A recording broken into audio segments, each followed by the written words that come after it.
Hola, profe, buen día. Buenos días, ¿cómo está? Bien, gracias a usted, profe. Bien, aquí, empezando el día. Voy a avisar. Sí, gracias.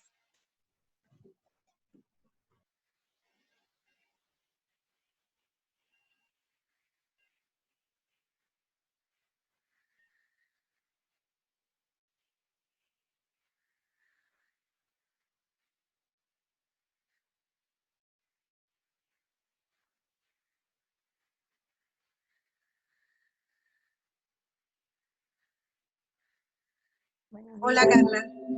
Hola, buenos días. Buenos días. ¿Cómo están? Muy bien, ¿y usted? Bien, gracias a Dios. ¿No está mi bebé? Ay, está dormido. Está bien, gracias a Dios. Aprovechando. Sí, sí, se despierta temprano y después del baño la tetita y a dormir. Ajá, qué rico. Sí. Qué bueno.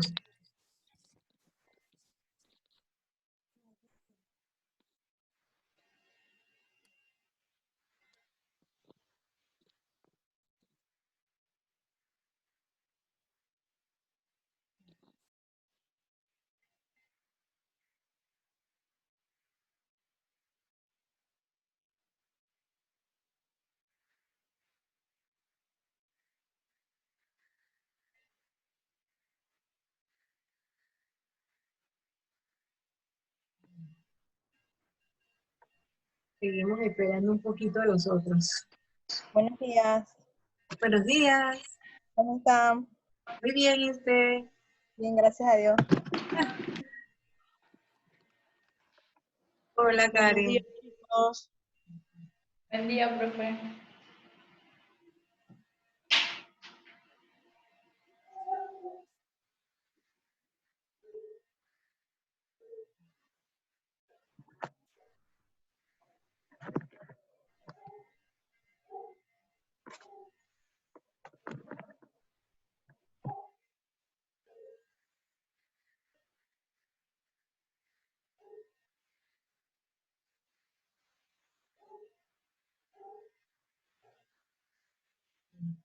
Estamos dando unos minutos para que se vayan conectando todos.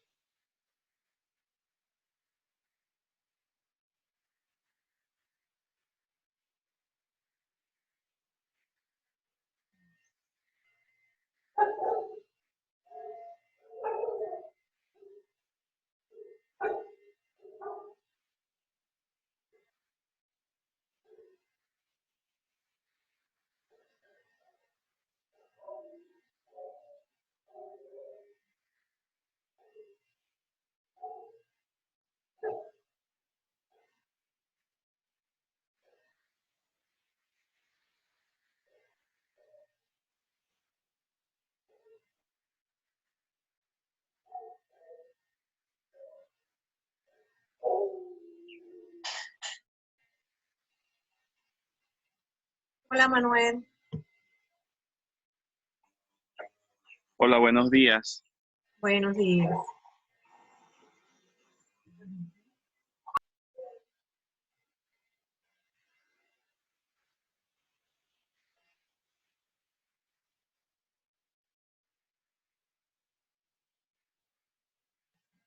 Estamos 7.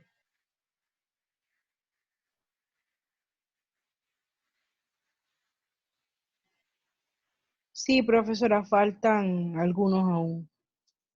Sí.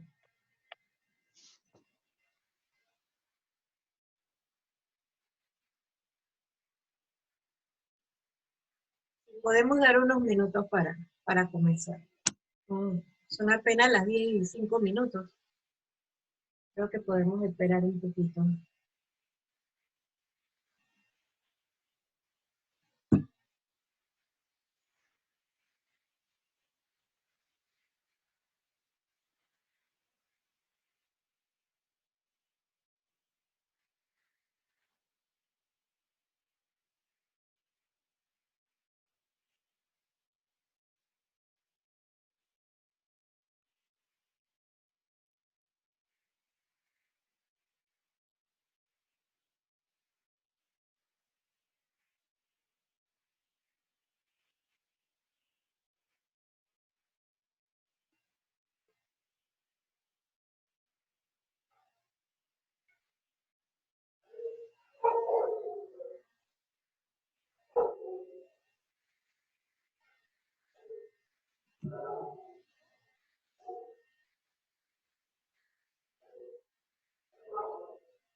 ¿Han conversado con los otros en el chat?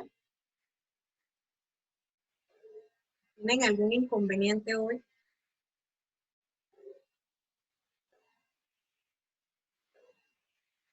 Yulisa dice, profe, que tenía problemas con el equipo. ¿Perdón? ¿Quién? Yulisa tenía problemas con el equipo.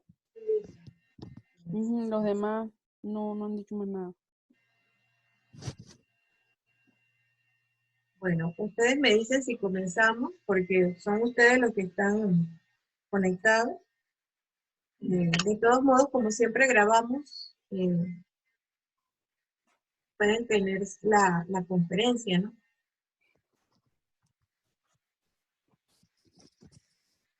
¿Están de acuerdo? Los que están aquí, pues.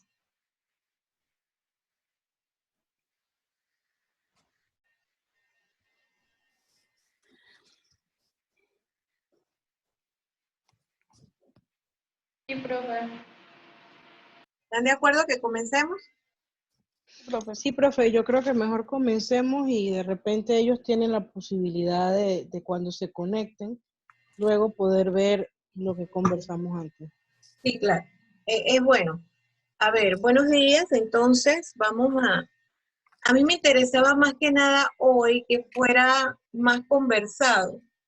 Es decir, ustedes que ya han visto algún material, que ya han participado en algunos foros y que también les envié otro material, que tuvieran las preguntas sobre ese mismo material para que las fuéramos contestando, o sea, usáramos más el tiempo hoy, más de tipo conversatorio. ¿Les parece? Si comenzamos entonces, hicieron alguna anotación de preguntas o análisis, no tienen que ser necesariamente preguntas, análisis, comentarios que tengan acerca del trabajo, material, de cómo se aplica, dónde se aplica, para qué se aplica, si se aplica, por ejemplo, en nuestra cultura que recién pues apenas está empezando a trabajar lo que es el concepto de esta nueva forma de hacer justicia y que fue escalonada, porque realmente nosotros no tuvimos un país al unísono haciendo el sistema penal acusatorio, sino que fue por partes. Entonces, de hecho, hay lugares en el país que tienen mucho más experiencia que otros, inclusive que la misma ciudad capital, que fue casi la última en entrar en el sistema. Y entonces, pues la psicología forense, de hecho que ya existía, pero que tiene más relevancia en este sistema. Así que quedo aquí pues a ver de todos los que están ahora mismo, Dora, Karen, Carla, Madeline, Manuel, Maciel, David, las preguntas que tengan a bien o análisis o cualquier comentario que tengan acerca de lo que es esta clase y para eso. Profe, Dígame. respecto al documento que usted mandó sobre la evaluación forense de la imputabilidad, este documento hablaba de las atenuantes y las eximientes. Correcto. Tengo entendido que en nuestro país pues eso no aplica mucho, a menos que sea un caso ya de algo bien extremo, como una esquizofrenia. Entonces, no sé si los que trabajan en el sistema me corrigen, si realmente es así, y si no es así, bueno, ¿cómo funcionaría entonces este tema en nuestro país? Bueno, en nuestro país sí está funcionando desde inclusive del sistema napoleónico, el anterior, el código siempre ha tenido atenuantes ante un caso, eximentes, y también ha tenido lo contrario, ¿no? Más allá de las situaciones, por ejemplo, ha tenido los casos en que hay abuso sexual. Si es un maestro, tiene un agravante. Entonces, sí existen en nuestro país. Lo que pasa es que quizás la pregunta tenga que ver con lo que dice el documento. No sé si es así, Correcto, con la Manuel. evaluación, exacto, Ajá, exacto, sí, con la evaluación, exacto. enfocada a algunas dificultades mentales que puede que interfieran con el nivel de conciencia que tenga la persona y que en base a esto haya un nivel de atenuación para un Pero delito. si la pregunta va relacionada con la evaluación, sí se hace. Es decir, el Instituto de Medicina Legal, que es básicamente el rector de esto, tiene que hacerlo. Tiene que hacer la evaluación de las personas para la determinación de si hay que eximirlo de culpa porque es inimputable, o si es imputable y si incluso hay agravantes dentro de este concepto, aunque el agravante no necesariamente lo pone nada más el forense, sino también el juez, dependiendo de las circunstancias de la situación. Pero sí se hace. Digamos que nosotros no somos tan expertos ni tan buenos haciéndolo, porque muchas veces, pues, hemos visto cómo en los casos, sobre todo de delitos sexuales, casualmente no hace mucho aquí en Panamá tuvimos un caso muy famoso donde la persona le estaban dando casa por cárcel, por ejemplo. Otra medida más suave que la detención, y sin embargo en los delitos de este nivel, pues hay que tener cuidado porque el agresor no es un simple individuo que robó algo y que él, pues la cárcel lo va a detener. El agresor sexual es un individuo que siempre va a buscar, sobre todo si es pedófilo, va a buscar víctimas. Él mismo no puede controlar muchas veces este impulso, entonces a él sí es uno de los candidatos a la prisión, a tenerlos en la cárcel, porque realmente son un peligro para la sociedad. Entonces, Profe, dice Osvaldo que lo ingrese. diga, Osvaldo que lo ingrese a la conferencia. ay, perdón, gracias. Ok. Sí, entonces, como decía, Panamá le hizo un shock social, que por eso no es bueno copiar sistemas, o sea, simplemente el sistema penal acusatorio es se impuso a través de todos los conceptos geopolíticos, jurídicos del mundo. Y la gente lo agarró, lo copió y lo pegó, básicamente. Y la verdad es que en Panamá tuvimos un shock social cuando nos pasó esto, aun cuando la ley lo permite o lo permitía, que este individuo con un caso de delitos sexuales pudiera ir o debiera ir a prisión, pero también pudiera salir, a la gente no le gustó. Pero a la gente no le gustó no solo por el crimen en sí, sino porque sí debía existir el agravante. O sea, la idea de que estamos frente a un caso que no es que simplemente yo le doy la libertad y le digo que puede estar en la calle. Si este individuo, en el perfil psicológico criminal de él, hay un agravante. Y ahí es donde debía estar entonces el Instituto de Medicina Legal y otras instancias tomando en consideración ese concepto. Y por eso entiendo la pregunta de Manuel profundamente, porque realmente nosotros no lo hacemos, sí, pero no estamos tan conscientes, el panameño no está tan consciente de que cada individuo que comete un delito es diferente. Nosotros no podemos hablar, los criminólogos hace rato lo dicen, nosotros no podemos hablar de un crimen en general, porque todo el mundo comete un homicidio y vamos a ponerle una pena de cárcel, porque eso es lo que dice el código. El código sigue estando desvinculado del concepto psicológico, solo mete el concepto psicológico cuando le conviene o cuando puede, y se desvincula, las penas se desvinculan del hecho de que estamos hablando de que una pena para un individuo no es lo mismo que para el otro. Por lo tanto, un individuo que comete un delito tan grave como una violación o un delito sexual, y mucho más si es hacia un niño, es un peligro social tenerlo con una medida cautelar diferente a la detención. Entonces, sí debería estar, deberíamos nosotros, y para esto son pues estos estudios y que haya más psicólogos forenses que puedan dar la voz de alerta constantemente de que no podemos simplemente y sencillamente apegarnos a los códigos de una manera. Al contrario, se supone que el derecho debe estar ligado al desarrollo psicoevolutivo de las personas a las que vierte el derecho. Hay conceptos que siempre estarán muy por encima y que estarán para siempre, pero hay conceptos que siempre van a tener que ser modificables de acuerdo a la situación que va ocurriendo a través del tiempo psicosocialmente hablando. Porque, por ejemplo, el perfil psicológico criminal de un delincuente de los 70 no es el mismo de esta época, para nada.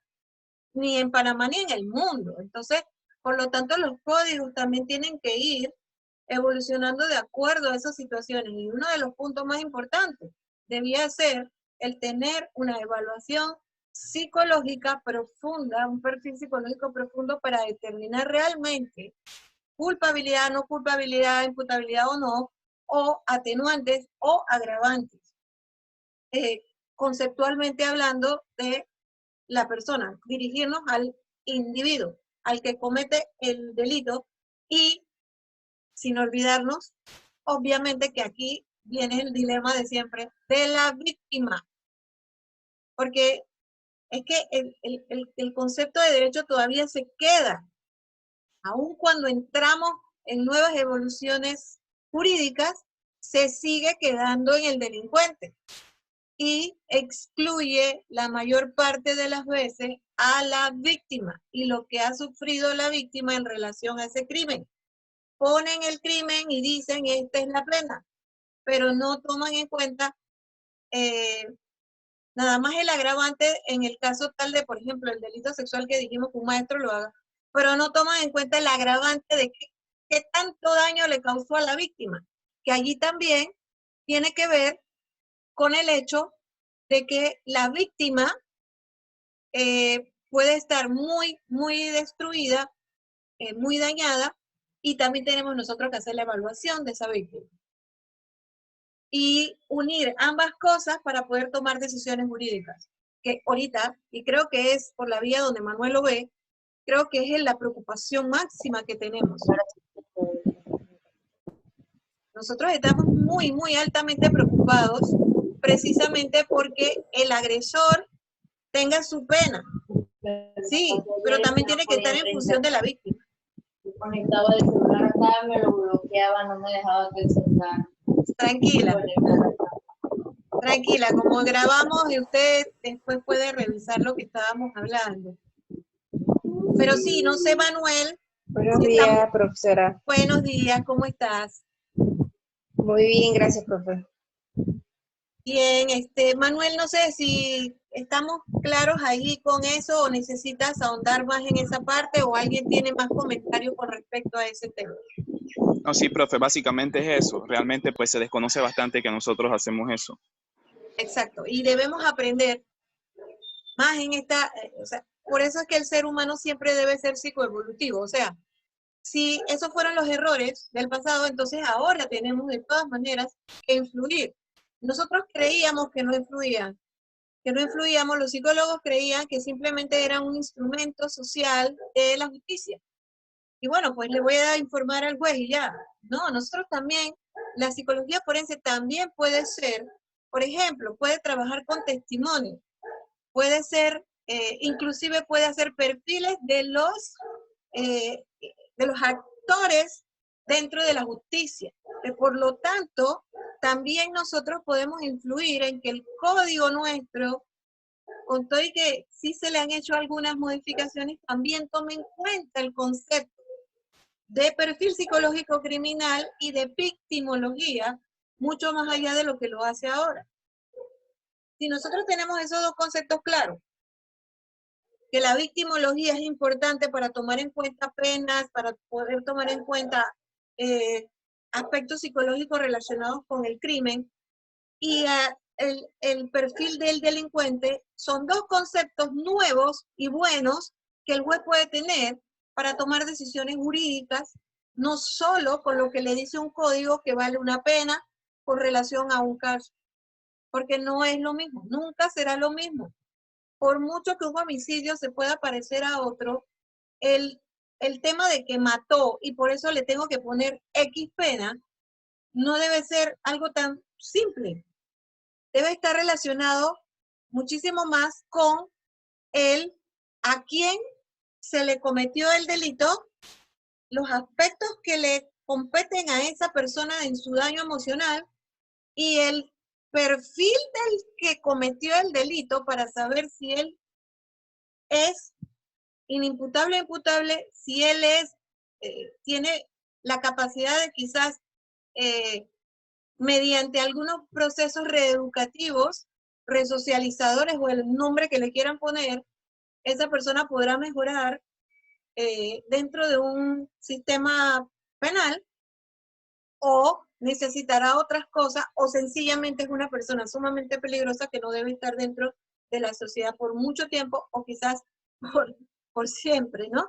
O ser vigilado de una manera más o distinta a como nosotros estamos haciendo justicia hoy en día, porque por eso es que tenemos tanta gente en la calle que sigue cometiendo los delitos o que es reincidente porque no tomamos en cuenta la evaluación psicológica per se profunda para saber o tener una certeza un poquito más allá, estadísticamente hablando, porque obviamente no hay otra forma de momento, de que esta persona es o no es peligroso. Sí, ahí la evaluación que Manuel mencionó, o del tema que nosotros estábamos viendo aquí, la evaluación psicológica es sumamente importante, pero no es una evaluación para decir algo y ya. Es una evaluación para tomar en cuenta realmente, de manera contundente y fuerte, si la persona es una persona con posibilidades de reincidencia, peligrosa, manejable, eso por un lado, pero por el otro, la víctima. ¿Cuánto daño se le ha causado a la víctima? Un homicidio o una violación no son lo mismo para una víctima que para otra víctima. Por lo tanto, también se debe tomar en consideración ese daño, que es lo que los psicólogos forenses hacemos mucho, que es el daño moral. O sea, ¿cuánto daño moral realmente le ha causado la situación a esta persona como para que nosotros nada más simplemente agarremos un código y digamos, bueno, mató, esto es, violó, esto es? Hay otras cosas agregadas allí. Ahora, no estoy hablando tampoco de pagar por pagar, porque eso también es otra cosa que no nos ayuda mucho en Panamá. Las personas siempre piensan en el pagar, o sea, que pague. Acabo de ver de un colega, perdón, de un amigo de la ex PTJ, un documento, una foto realmente fue, donde él dice, estoy de acuerdo con que se le haga un corte, así, básicamente, un corte del miembro masculino a la persona que comete un delito de violación, y sobre todo si son pedófilos. Nosotros los psicólogos no podemos llegar a ese nivel. Yo lo entiendo, él es policía y obviamente pues está harto y cansado de esto, pero ese no es lo que nosotros buscamos con esto, porque eso es retroceder a la violencia de ojo por ojo y diente por diente, que es lo que nos trajo tantos problemas sociales antes. Yo no estoy diciendo con eso que probablemente la persona no se lo merezca, pero realmente en el fondo, ¿usted cree, pregunto yo, si con eso nosotros estamos resolviendo el problema de la violencia o de las violaciones? Pregunto, ¿no? A ver, abro la pregunta para ustedes. Profe, yo pienso, buenos días primero. Buenos días. O sea, usted está comentando muchas cosas y de verdad que a mí mi cabeza da vuelta en muchos aspectos. Hablamos de qué es lo que realmente merece otra persona. ¿Quién soy yo, por ejemplo, como para decir qué se merece una persona que no se merece? Por otro lado, me quedo en el aspecto también de que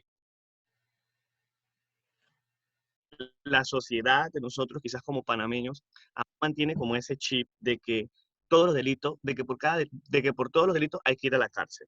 Para el panameño, si una persona que, entre comillas, comete un delito, que está siendo investigado,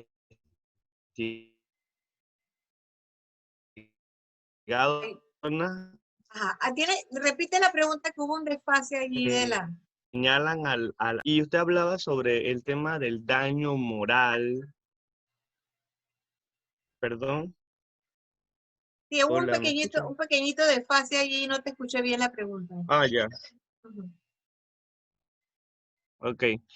A lo que me refería era que hablábamos también, usted hablaba sobre el dónde queda también el daño en los imputados cuando son investigados de hecho, y muchos de ellos resultan ser inocentes o no culpables, o como queramos llamarle.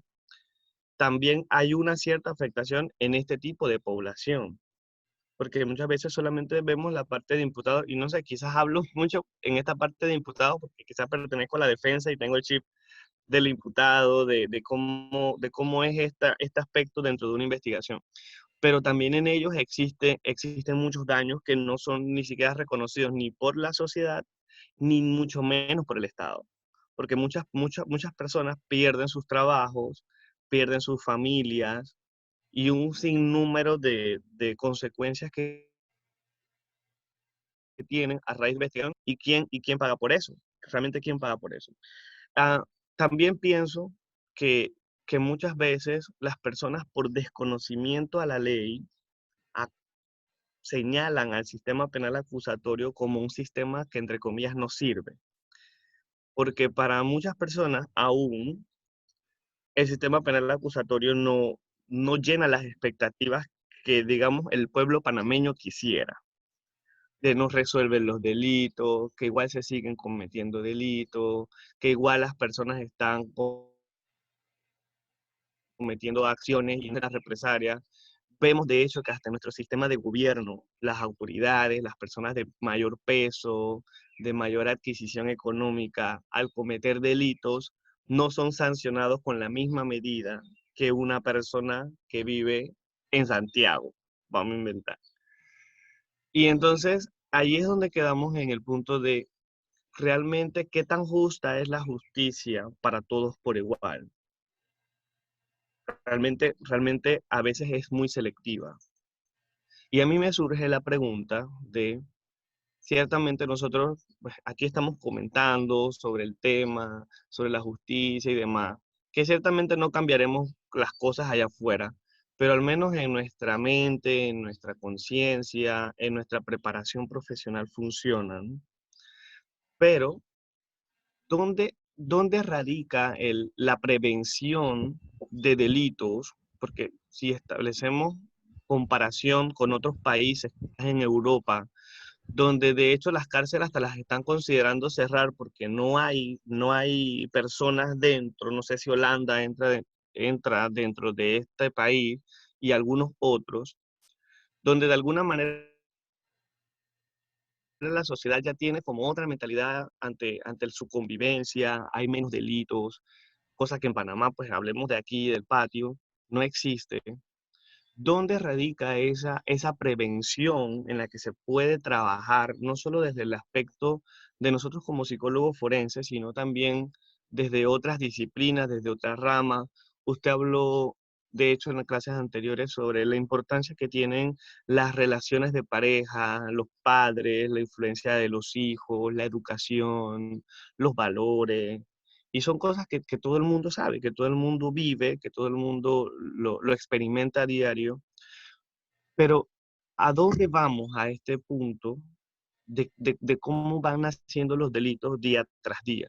Porque ciertamente Panamá no tiene un nivel de delincuencia, no por tema de números ni de cifras, sino como usted bien dice, perfiles.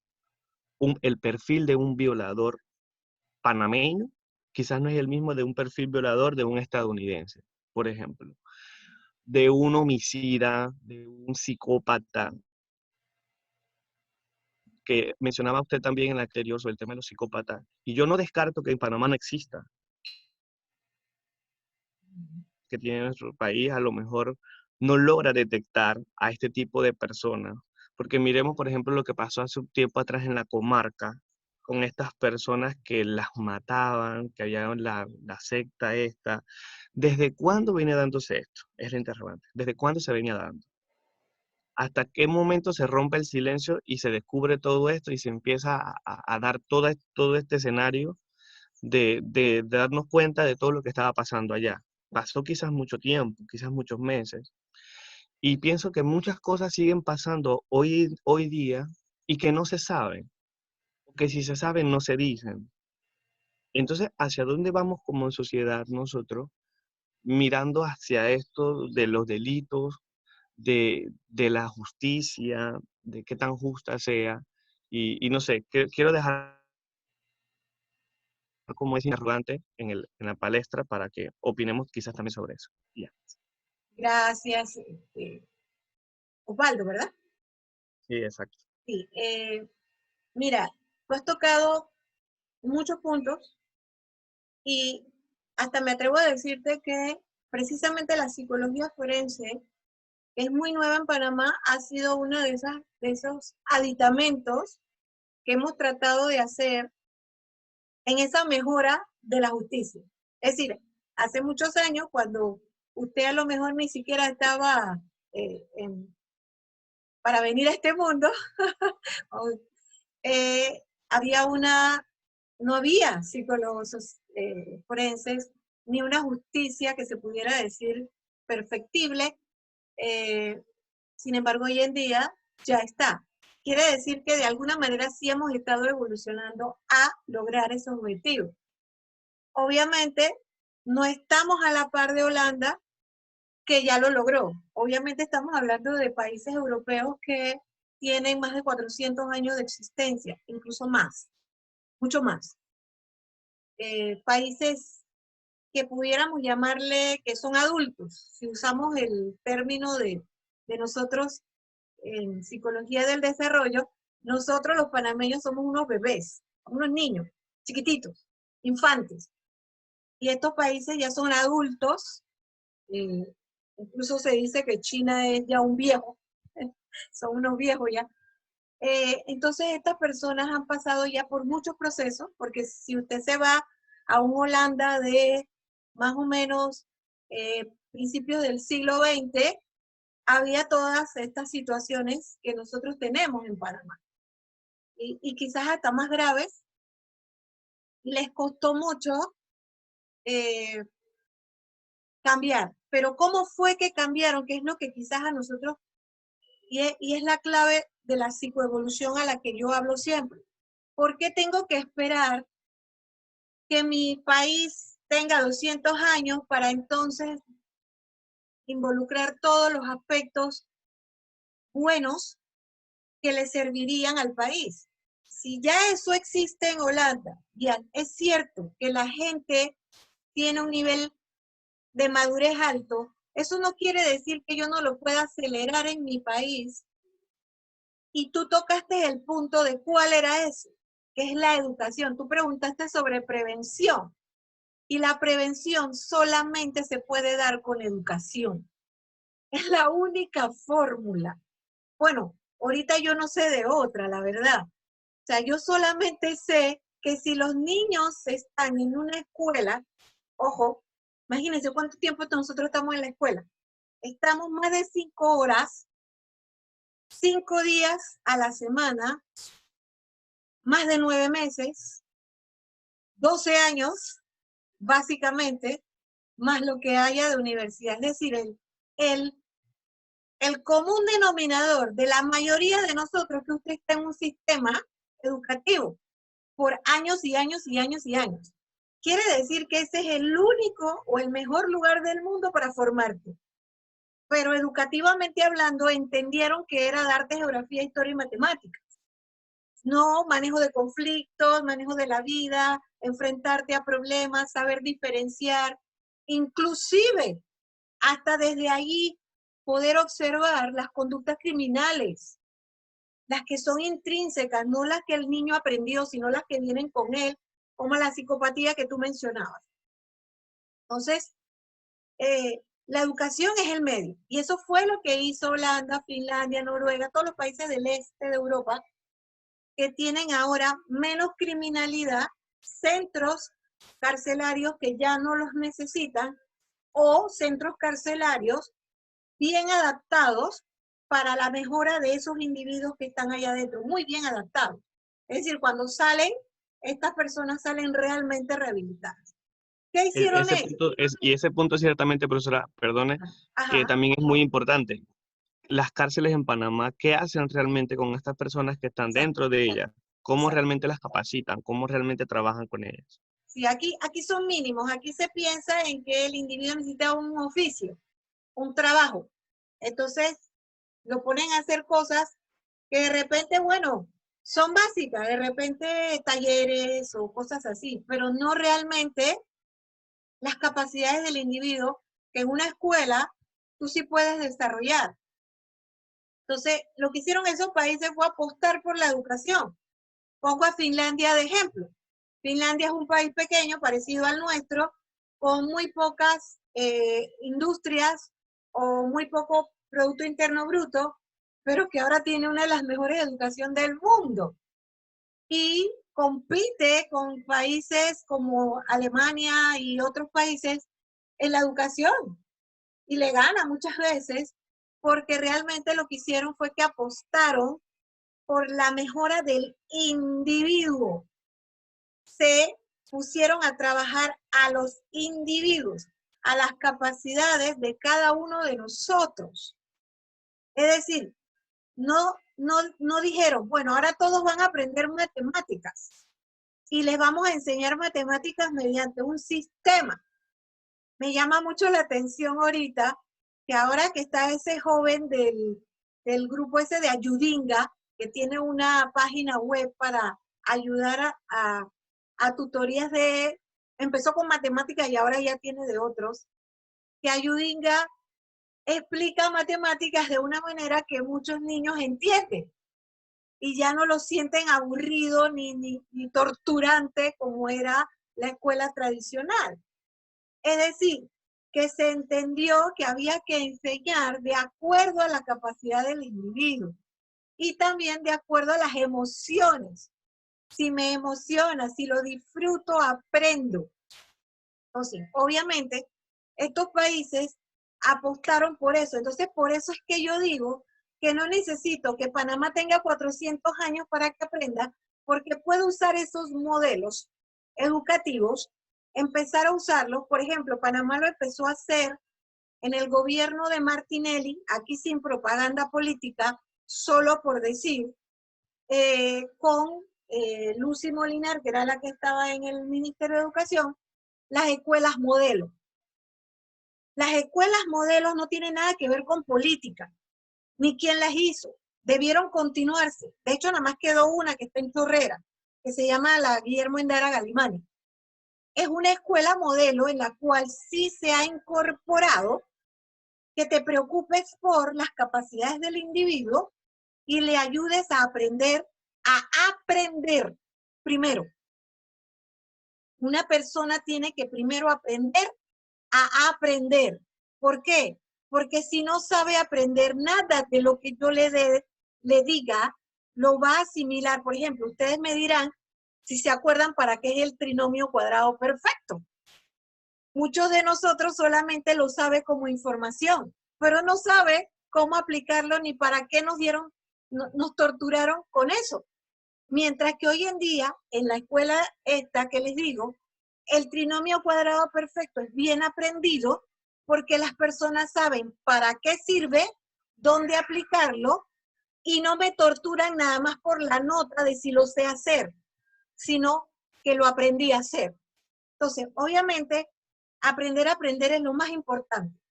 Después viene aprender a hacer, que significa que yo sé cómo hago las cosas, sé cómo construirlas, cómo crearlas, etc. Después de hacer, viene el ser, aprender a ser. O sea, en la escuela también me tienen que enseñar a ser. Digo, obviamente, uno dice que eso lo hacen en la casa. Allá se refuerza, claro está, porque la casa siempre es la primera escuela. Pero es que te tienen que enseñar a ser. Es decir, a sacar de ti mismo quién eres, para qué sirves, cuál es tu utilidad. Una vez que aprendes también a ser, entonces aprendes el otro concepto que se llama convivir. Mira, el panameño no sabe convivir. Los panameños vivimos en competencia. En la escuela, ¿quién tiene más notas? O otras competencias que no son necesariamente nada más las de notas. En la vida social, ¿quién tiene el mejor carro, la casa, la ropa, etc. Cosas con el panameño vive en una constante competencia con los demás, sin entender primordialmente que todos somos capaces, inteligentes y extraordinarios y que no necesitamos competir y que esa competencia, ojo, crea muchos problemas sociales que pueden terminar en delincuencia. Porque, por ejemplo, hace muchos años, creo que yo se lo he mencionado ya, cuando empezó a salir el celular, que era Motorola, que era muy famoso, todo el mundo lo quería tener. Después vinieron los BlackBerry y en Panamá hubo, ojo, crímenes por el BlackBerry. La gente le robaba el celular a los otros solo por tenerlo, no porque realmente fuera una necesidad. Entonces, es un problema de inmadurez social. Somos muy inmaduros porque no hemos aprendido a ser, a que nosotros sepamos quiénes somos y qué podemos aportar a la sociedad. Entonces, la escuela es el remedio social, es la educación. Entonces, no tenemos que esperar, podemos implementarlo. Entonces, una vez que ya un país refuerza su educación, igual nosotros podemos irla aplicando en las cárceles. La educación, porque allá en las cárceles, igual como afuera, hay un montón de gente inteligente, capaz y extraordinario, que lamentablemente utilizó muchas de sus capacidades de manera incorrecta y terminó en la cárcel. Eso hablando de unos términos. Obviamente también tenemos que hablar de los otros, que son los psicópatas o, por ejemplo, los violadores o los violadores pedófilos, que son individuos que les va a costar muchísimo aprender o integrar, porque ya están dañados desde el mesocerebro o incluyendo el cerebro primitivo, ya están dañados. Entonces, es muy difícil repararlos. O cuando yo empecé a estudiar psicología, a nosotros nos dijeron que los psicópatas no se curaban. A mí me preocupó eso. Yo decía, bueno, pero es que la ciencia debe ir siempre buscando las respuestas, aunque tarden años, pero hay que buscarlas. Y yo sí creo que un psicópata se puede curar, pero obviamente necesita mucho trabajo, como también un pedófilo. Porque tampoco es cuestión de meter gente en una cárcel y dejarlos allí. Porque a mí nadie me va a decir que en Holanda no hay pedófilos. Y ellos no tienen ya las cárceles. ¿Pero qué hicieron con el pedófilo? A ver, ¿qué hicieron? Para que no se convierta en un problema social allá afuera. Hubo algo que se hizo. Entonces sí, nosotros, los psicólogos, no debemos trabajar. Cuando nos graduamos nos convertimos en los profesionales que somos, sea psicólogos o forenses o cualquier otro, clínicos, lo que sea, como en el supermercado. Compramos las cosas, las llevamos a la casa y la usamos. Ya. No, los psicólogos debemos usar nuestras habilidades para hacer los cambios sociales que necesitamos hacer allá afuera. Entonces, hacer estudios, los que son forenses ahora, debemos estar haciendo estudios constantes para poder informarle a la comunidad científica, sobre todo a nosotros mismos, los psicólogos, de que sí hay cosas que se pueden hacer. Y al juez también, al sistema jurídico. O sea, estamos haciendo nada más como supermercado. O sea, el tipo es culpable, métalo preso, etcétera, y no estamos haciendo reeducación o reinformación para que el individuo pueda realmente, allá adentro en esas paredes, que como bien lo dijiste, Osvaldo, no se está haciendo nada. Un taller no ayuda a nadie a dejar de ser un criminal. Lo único que le ayuda es a tener un oficio para ver si cuando sale se gana la vida de esa forma.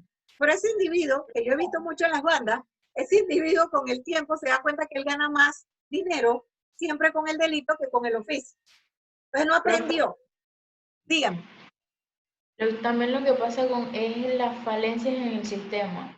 Correcto. Porque a mí dentro de la defensa pública me tocó hacer una evaluación de un pedófilo en donde él tenía la conciencia del daño que él había hecho, pero esta conciencia se daba más a la parte religiosa, que fue el trabajo que hicieron dentro del centro penitenciario, los mismos pastores, como ellos hablan, y él decía, o sea, él a mí me confesó que él había hecho todo, él incluso escribió una nota que él no quería la evaluación psicológica porque él se hacía confeso de sus actos y que él no quería salir para no hacerle daño a otra persona, a otro menor de edad. Entonces, su conciencia se solicitó que dentro del centro penitenciario él tuviera evaluaciones psicológicas para ver pues si en futuro, gracias a esa conciencia, él podría salir con una medida diferente porque los padres del menor también colaboraron a eso, porque prácticamente vendieron el hijo, o sea, se lo daban por dinero. Entonces, lo único que le hacían dentro del centro penitenciario era hacerle una revisión de 15 a 20 minutos y no había más nada. Entonces, cuando se le dio el seguimiento de ese caso, en realidad la parte psicológica del mismo centro penal decía que ellos tenían un parámetro en cuanto a alineamientos del sistema penitenciario, que ellos ahí no estaban para hacer terapia ni para cambiar a las personas. Entonces, si no lo hace como defensa pública, no puedo hacerlo, porque yo me remito a un objetivo. Como si están en un centro penitenciario y hay la población de un profesional, tampoco pueden hacerlo, porque según sus lineamientos no lo permite, entonces esa persona que a lo mejor tiene una conciencia de que es una enfermedad, de que es un problema, como él lo describía, entonces, ¿quién lo ayuda?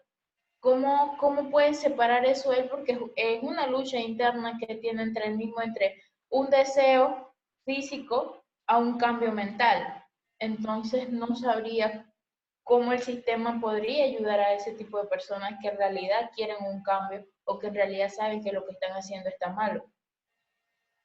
Bueno, mira, yo tengo una preocupación muy grande con respecto a lo que tú dices, pero lo que te puedo decir es que nosotros somos los que tenemos que ir cambiando el sistema. O sea, lo que ya está, lamentablemente, a mí me costó muchos años entender que ya yo no podía hacer nada por lo que ya está. Me costó muchos años, porque siempre creía que podía y era una lucha, lamentablemente era inútil, porque cambiar mentalidades de personas que ya están, por ejemplo, decir eso, de que yo no estoy aquí para hacer terapia, entonces, ¿para qué estás? O sea, ¿para qué trabajas? Porque eres un psicólogo, un sistema penitenciario. Un psicólogo del sistema penitenciario para dar terapia. Ese es su trabajo. Para hacer una evaluación, o sea, por Dios, te estás ganando el dinero por hacer una evaluación psicológica. Eso no tiene sentido. ¿Sí? Pero lo que significa es que nosotros tenemos es precisamente contribuir con la psicología forense a ir cambiando nosotros mismos cuando estemos en esos sitios o desde la academia, escribir y hacer para hacer entender que el psicólogo es un individuo de cambio social. Nosotros sí tenemos que hacer lo posible, porque si no, entonces, ¿cuándo? Miren, ustedes son una tercera generación de mi generación. O sea, ustedes son 3 veces después de que yo estudié psicología. Y todavía tenemos el mismo problema de cuando yo estudié psicología. El mismo. Psicólogos que no entienden su función. Una sociedad llena de problemas educativos, sociales, jurídicos, etc. Ha mejorado. No voy a negar que han habido mejoras, porque tampoco puedo decir que todo es malo e igual. Ha mejorado, sí, pero para mí, 3 generaciones después ya debía haber un cambio radical. Sin embargo, el tema es educativo, como empezamos a hablar hace un rato, porque no tenemos un cambio social aquí de chip para entender, ojo, para entender que la obligación moral de la psicología es el cambio social. No es un puesto de trabajo, no es ganarme la vida, ya pues ya tengo un salario y con eso yo voy a vivir. Yo tengo que hacer que mi función, para eso yo puedo hacer que vender naranjas o hacer una tienda. Y no estoy denigrando a nadie por decir eso. Lo que estoy diciendo es que si estudio psicología es porque soy un ente que tiene que contribuir al cambio social. Pero tengo que hacer más lectura, tengo que leer, tengo que aprender, tengo que entender que no es el título, es la ciencia. Le comentaba yo a un colega ahorita, porque él está haciendo los mismos análisis que el Ministerio de Salud, estadísticamente hablando, para él mismo, para estar seguro si el Ministerio de Salud realmente está haciendo los análisis estadísticos correctos o referencia a la pandemia. Y él le llama epidemia por hablar solo de Panamá, y lo entiendo, porque él no puede hablar de la pandemia mundial, él solo tiene datos panameños. Y él decía hace un rato que su preocupación, pues, por las cifras, por esto y todo, y yo le decía, a mí me preocupa la cifra negra y a mí me preocupa los individuos que son asintomáticos y que seguramente tienen el COVID, pero no lo saben. Y para mí eso se llama variable extraña dentro de la estadística. Hay que saber estadística también, ¿no? Para poder hacer investigaciones de tipo cuantitativo. Las de cualitativo no lo necesitan, pero este sí. Y él me dice, me contesta, es cierto, no lo sabemos. La verdad es que vamos a estar siempre a ciegas durante mucho tiempo de cuántas personas realmente se infectaron, porque hablan de un 70% de que nos vamos a infectar, o sea, todos, casi la mayoría. Lo único que no se quería era que colapsara el sistema llegando tanta gente enferma, que por eso era la medida de cuarentena o de aislamiento social. Imagínense, eso quiere decir que todos podemos llegar a tener COVID. Lo único es que lo vamos a tener más pausadamente para no colapsar. Pero hay mucha gente enferma y eso mismo está pasando en el mundo. La otra preocupación mía es que yo no sé si ese COVID en mi sistema, ¿cómo lo va a hacer? Porque en mi sistema, yo soy una persona ya de 55 años, no sé cómo me va a afectar. No es lo mismo con un niño. De hecho, ahorita en Estados Unidos están hablando de que algunos niños están desarrollando el síndrome de Kawasaki, asociado al COVID, que es un problema del corazón. O sea, que no sabemos si este animalito, bicho, como le llamo yo a veces, es más peligroso de lo que sabemos dependiendo de la persona. Eso que estoy diciendo significa que hay que estudiar más, no se puede quedar en las cifras. Entonces, pasa ahora mismo una situación con lo forense también, con la psicología. Nos estamos quedando en ser psicólogos, titulito. Soy el psicólogo tal. Pero nosotros no estamos influyendo en donde trabajamos con el cambio radical. Y lo aceptamos. Nosotros decimos, pero es que aquí hacen las cosas así, pues. Y es que no me hacen caso. Y es que yo digo, pero es que usted tiene que decir e insistir. Usted tiene que hacerlo. Se lo digo por experiencia. Donde fui, a donde trabajé, tuve que luchar contra el sistema. Y fui apedreada, fui maltratada, fui todo, porque siempre te tratan así cuando tratas de hacer las cosas. A mí me llegaron a decir, pero oye, te ganas la plata igual si lo haces como que no lo haces. Hasta eso me dijeron. Deja de estar sacándole la quinta pata al gato, que te vas a meter en que te vas a causar problemas. Todo eso. Pero donde fui, yo entré a trabajar en la Policía Técnica Judicial en 1995 y ellos no tenían perfiles para la entrada de detectives. Le hacían unas pruebas ahí y decían que sí. Me tocó hacer un estudio para probarle al director que estaba en ese tiempo, que era Alejandro Moncada en ese tiempo, me tocó probarle que había que hacer un reclutamiento y selección altamente fino, porque estábamos metiendo gente que más del 33% después de 2 años cometía delitos dentro de la institución y era un problema social, siendo policía. Pero tuvo que hacer el estudio para probárselo. Entonces nos permitió hacer mejor reclutamiento y selección. Y lamento mucho, chicos, pero se perdió esa información cuando se fusionó la PTJ, convertida ahora en DIJ dentro de la policía, todo eso se perdió. y dejaron de hacer buena selección. Nosotros hicimos durante más o menos 10 años una selección que ahora me alegro que estén allá dentro de la PTJ esos individuos o de la DIJ, porque al menos fueron escogidos con un proceso de selección científica.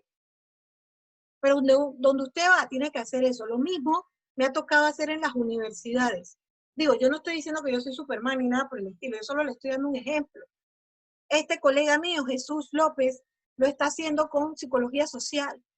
Está todo el tiempo publicando, sobre todo en Facebook, porque él sabe que lo leen muchos de sus estudiantes, sobre este tema de la estadística y el COVID, y estadística y otras cosas. Tengo otros colegas, o sea, hay que hacer. Cuando usted está en esos trabajos así, defensoría pública, ahí usted tiene que demostrar que nos estamos quedando en el silencio de que así se ha hecho toda la vida. Y perdonen que se lo diga así, que suene como que me estoy burlando, pero es que lo hacen. Ah, bueno, pues sí que así se ha hecho. Y bueno, yo eso fue lo que aprendí, hay que leer más. Por eso yo los felicito a ustedes, porque ustedes están estudiando psicología forense y a pesar de esta pandemia están aquí buscando mayor información, porque eso es la única respuesta.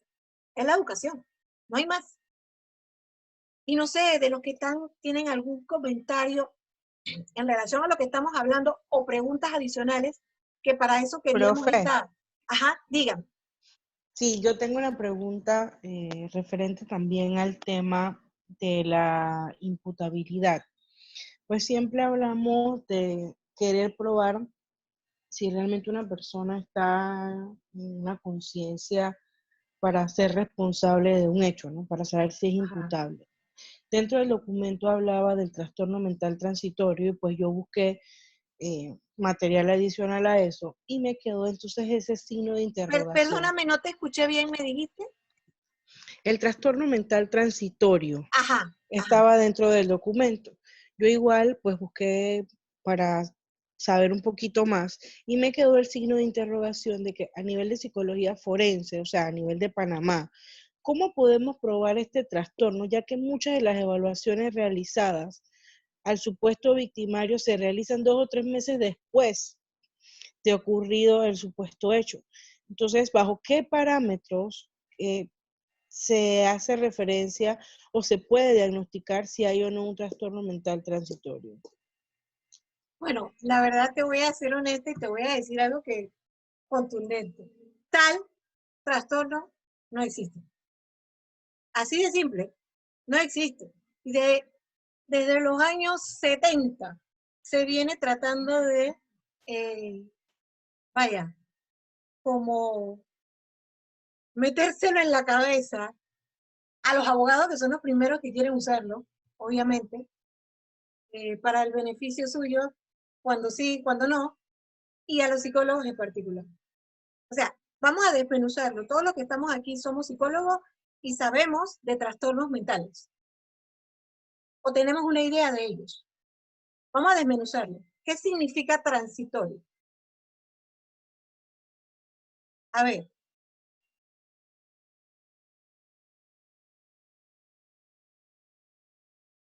Cuéntenme. Es pasajero, profe. Ajá. Es pasajero. Que ocurre también en un momento específico, justamente cuando se comete el hecho, es lo que dice la literatura. Ajá, entonces fíjense bien. Ok.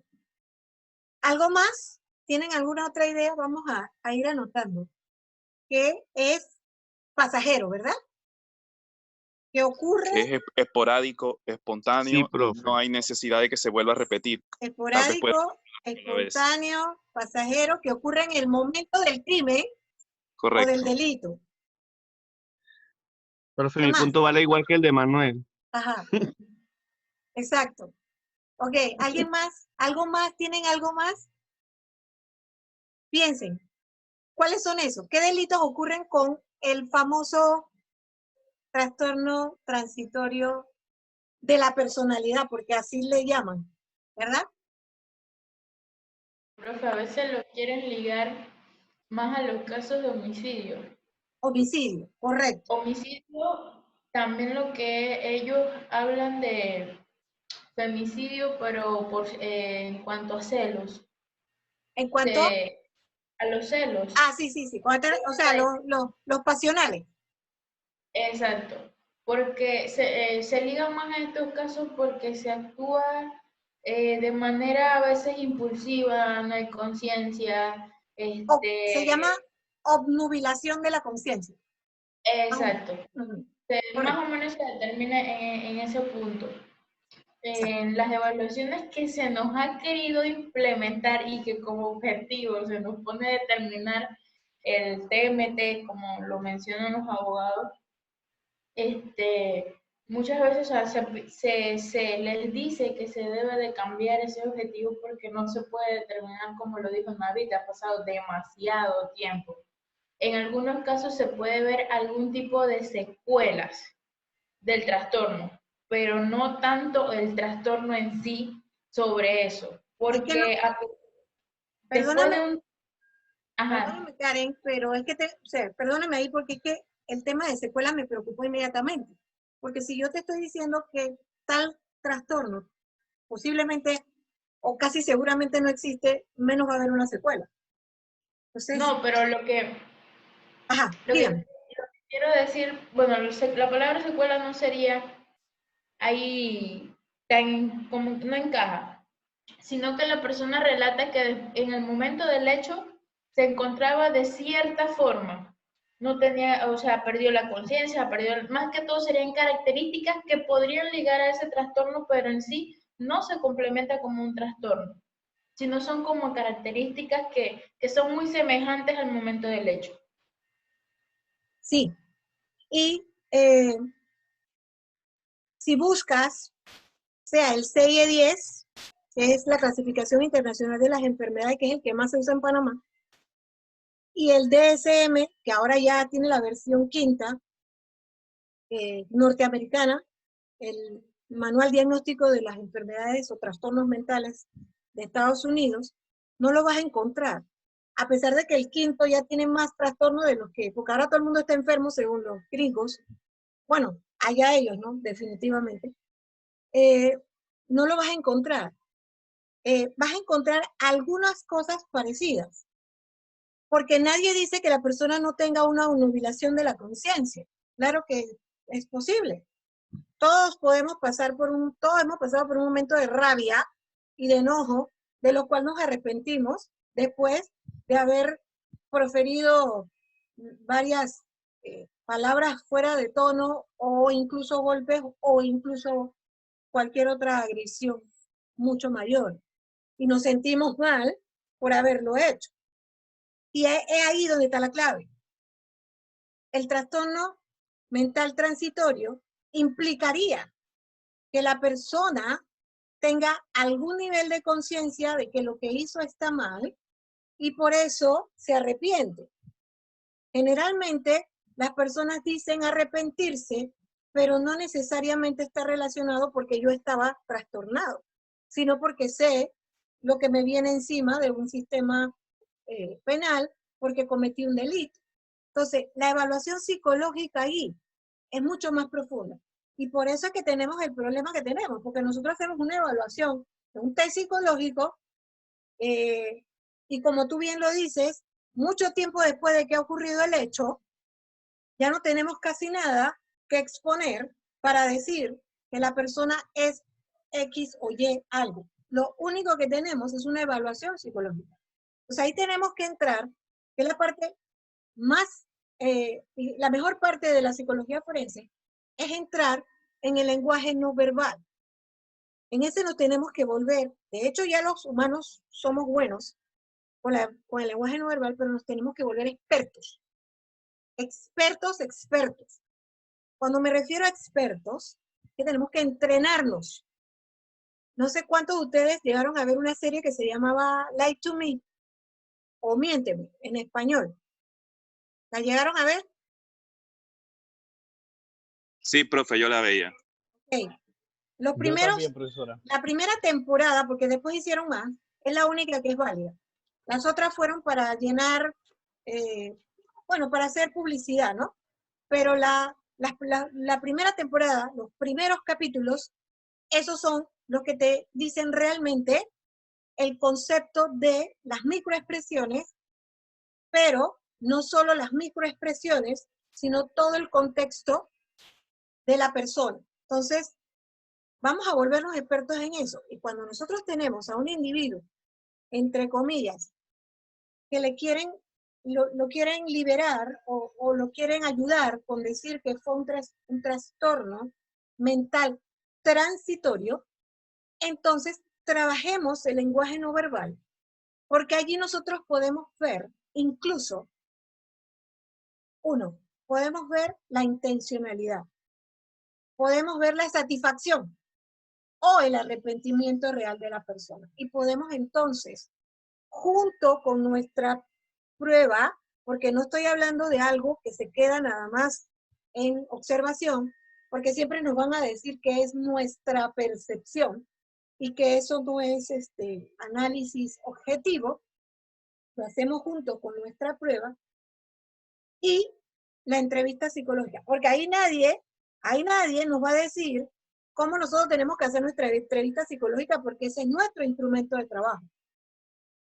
Y bajo esas tres ideas, entrevista psicológica forense, lenguaje no verbal y evaluaciones con test, podemos decir y llegar a la conclusión que la persona estaba consciente de lo que estaba haciendo y que incluso logró satisfacción con eso, o que ahora realmente está arrepentida por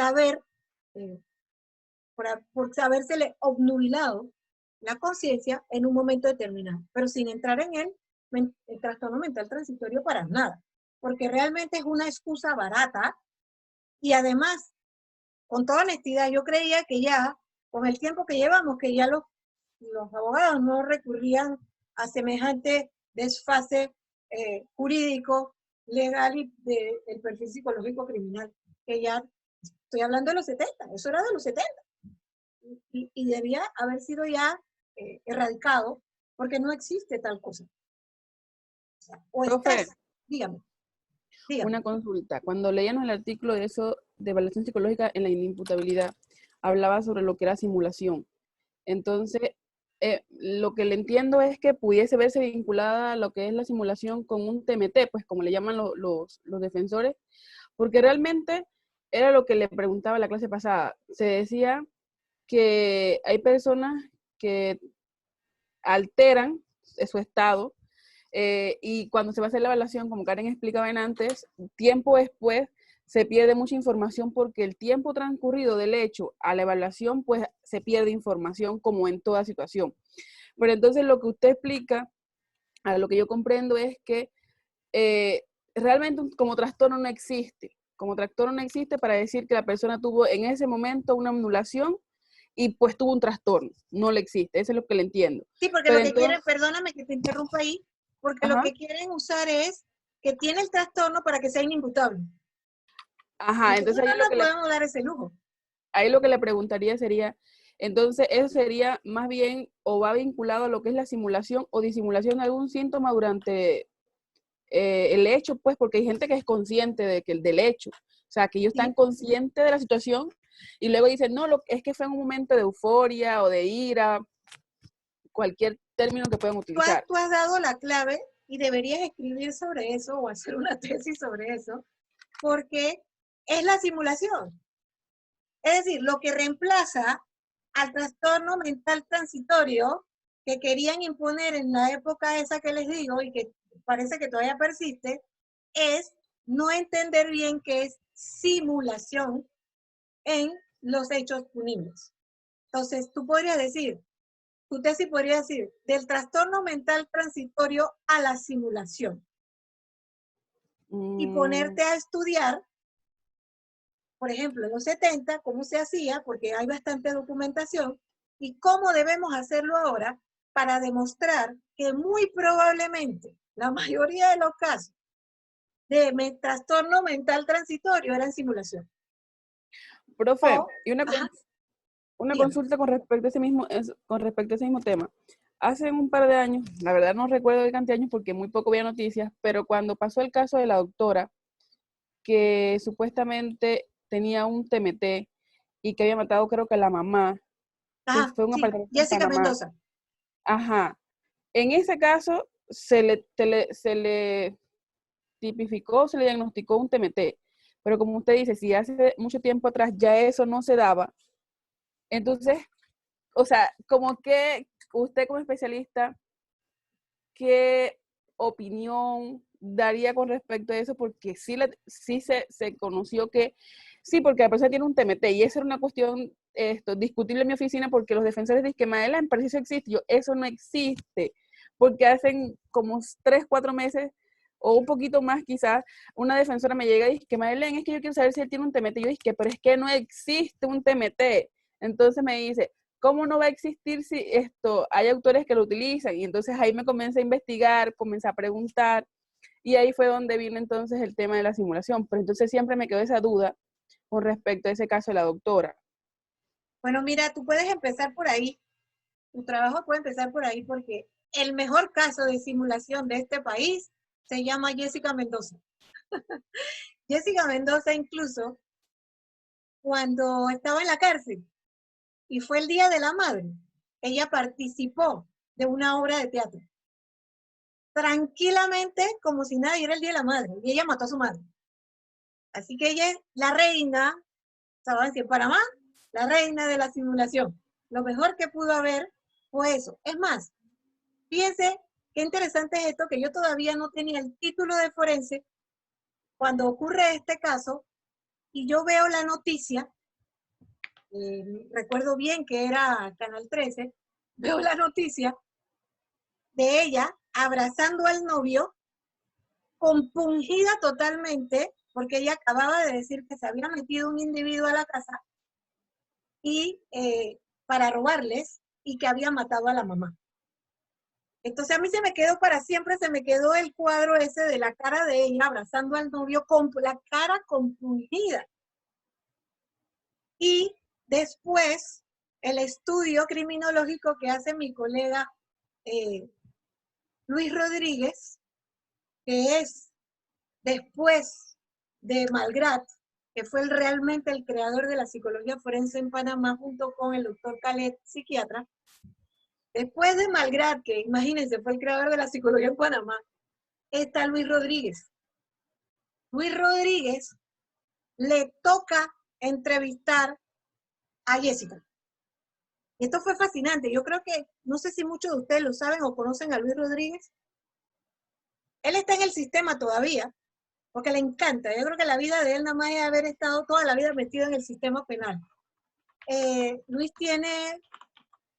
ya va como para los 65, 66 años ya. Pero él ama lo que hace, ¿no? Entonces Luis está en su oficina en medicina legal y le traen el caso de Jessica como testigo. Hago constar, en ese momento nadie dudaba del testimonio de ella, de que se había metido a alguien. Ella llega, se sienta, cruza las piernas y va a la entrevista. Ya él se le prendieron todos los bombillos de una vez. Aquí hay algo raro. Aquí hay algo raro. Cuando están hablando, la interrumpen una llamada y ella contesta la llamada diciendo, oye, pero es que tú no te has enterado que a mi mamá la mataron. Así. Ojo. Ya quedó Luis, ya él definido totalmente y él dice, Jessica, no vamos a hacer la entrevista aquí, la vamos a hacer en tu casa, porque necesito que me des más información. Eso es lo que hace un forense.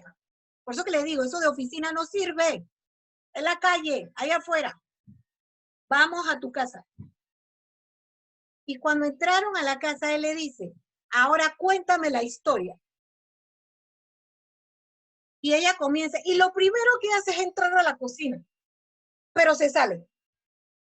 Y Luis le dice, no, tú entras a la silla. No, es que yo iba a tomar nada más agua. Y él le dice, no, yo quiero que lo hagas todo bien, dale.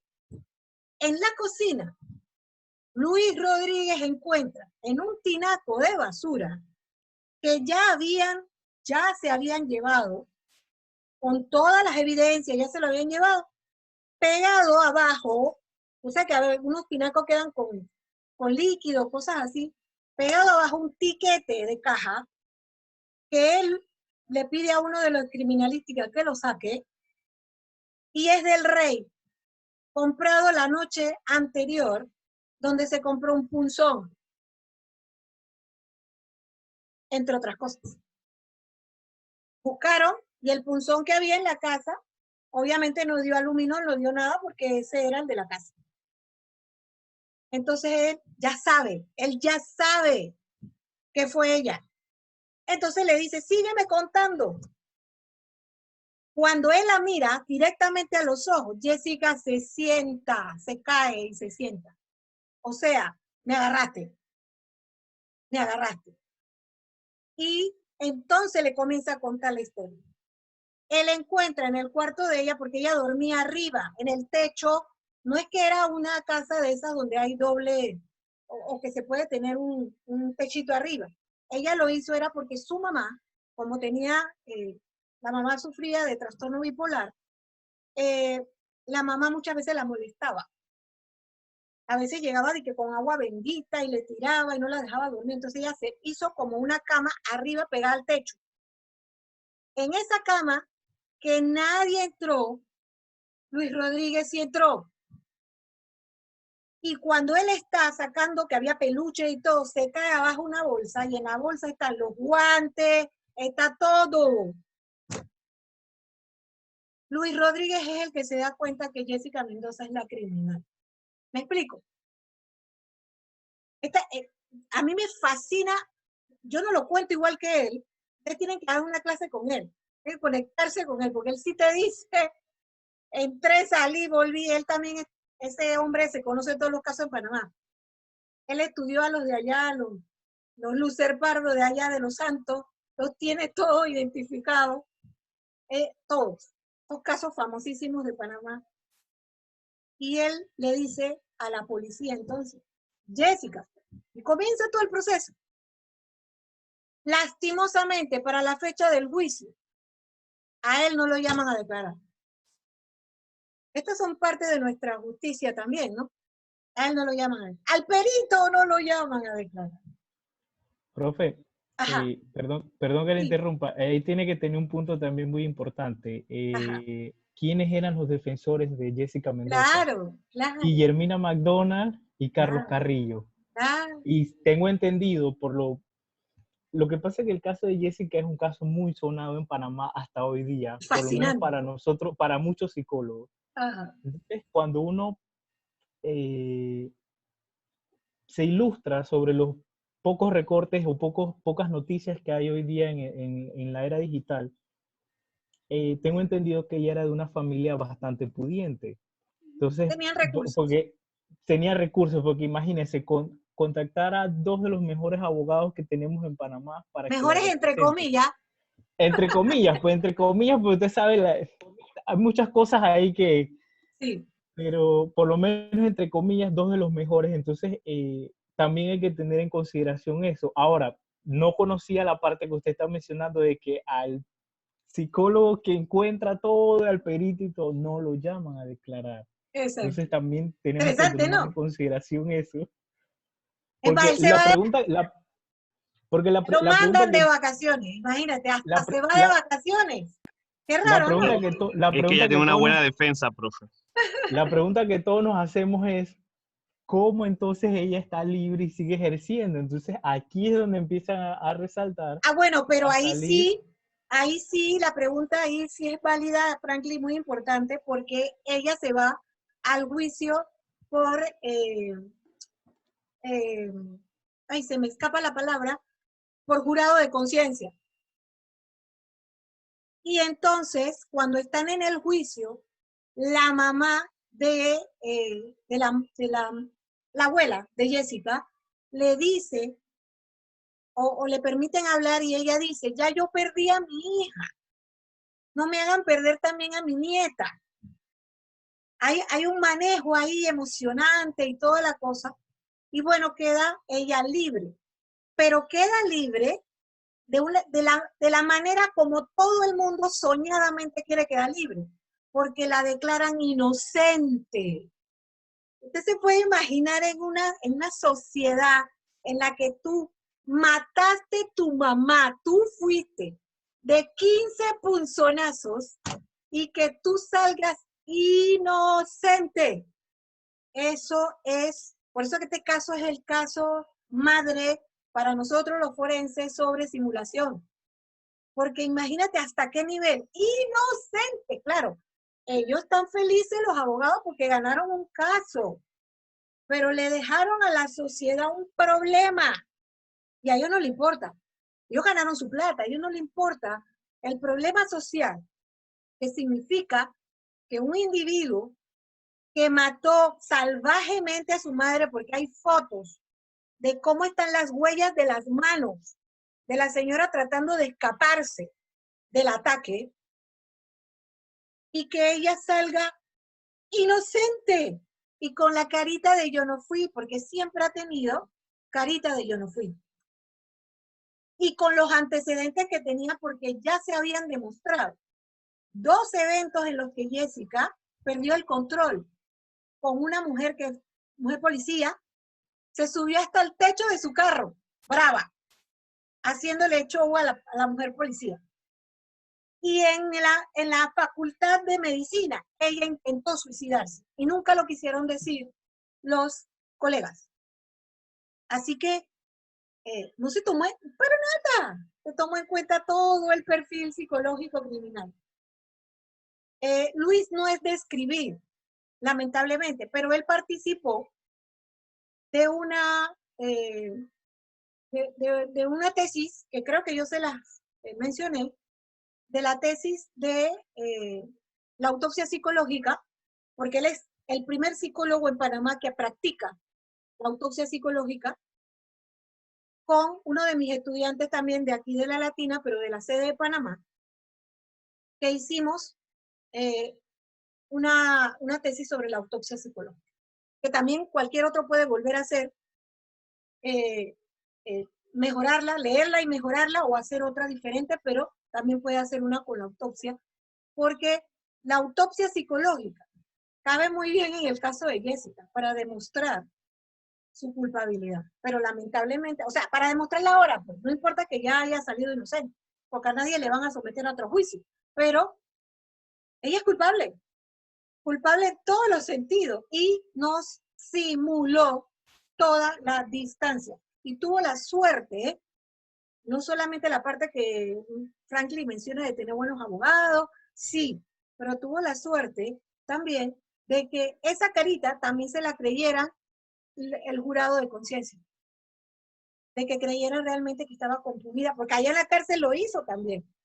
¿Cómo tú matas a tu madre y tú participas en una obra de teatro encantada de la vida del Día de la Madre? O sea, realmente es un caso fascinante, igual como también el de el que mató al padre, se me olvida el nombre del padre, ¿alguien lo Manjarres. recuerda? ¿Perdón? El que es abogado Manjarres. ahorita. Manjarres, que estudió también Derecho. Eso me lleva al caso de Vallarino, que también estudió Derecho, el roba Rolex, el que defendió a Martinelli. ¿Lo conocen? Vallarino.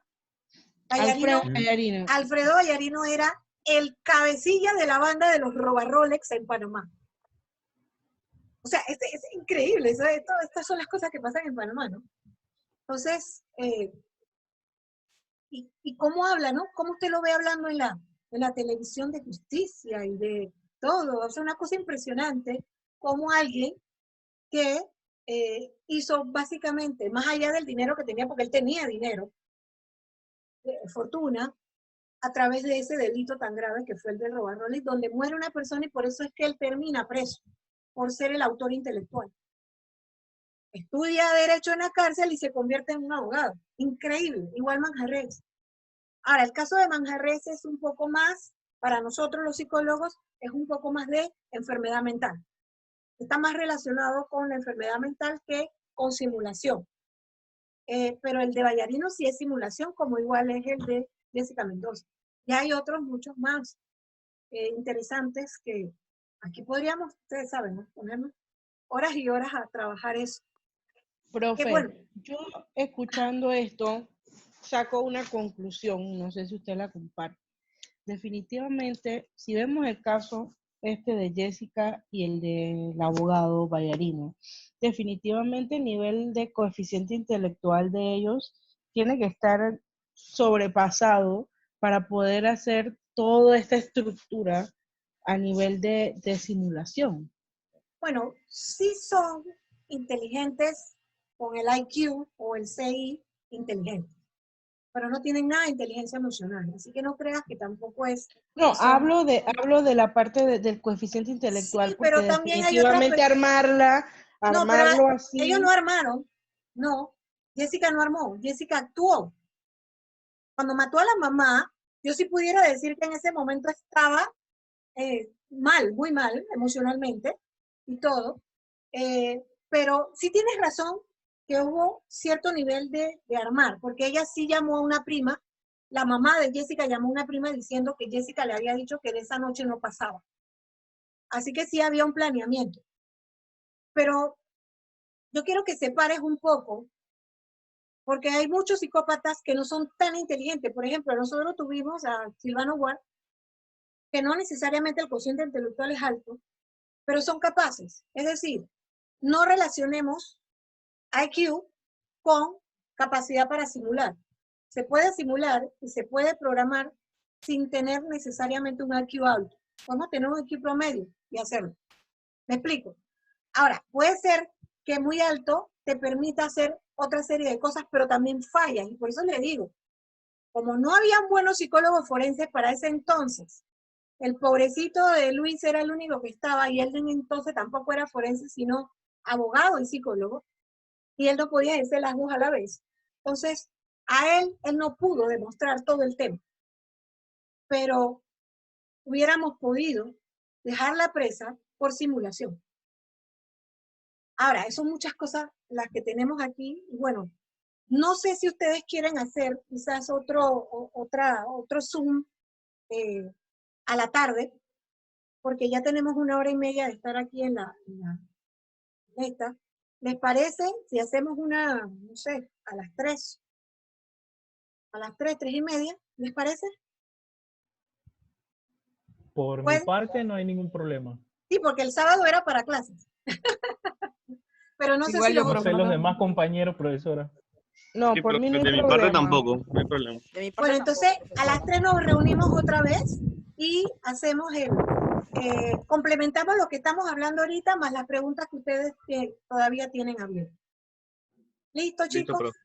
Ok. Listo, profe, nos vemos a las 3. Perfecto. Chao. Bye. Bueno. Chao.